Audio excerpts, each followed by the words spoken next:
ชื่ออะไรครับผมชื่อเด็กชายจรุพงศ์กะลาครับอะไรกะลา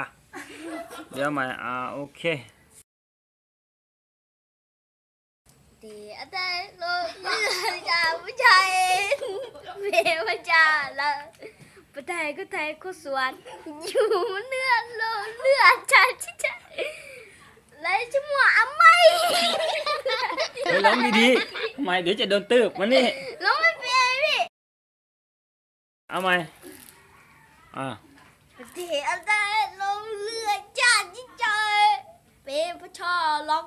ประเทศก็ไทยก็สวนอยู่ตลอดก็ไม่เลยชั่วโมงเลยชั่วโมงอ่ะไม่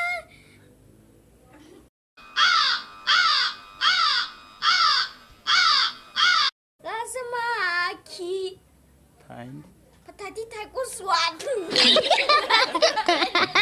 เวลาจะมีให้กูกีสละอันเลือทุยาพิชาวี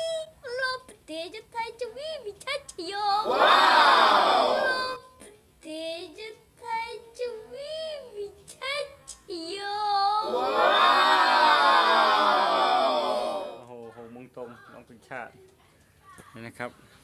เด็กไทยสมัยนี้นะครับร้องเพลงชาติได้ดีมากเลยครับ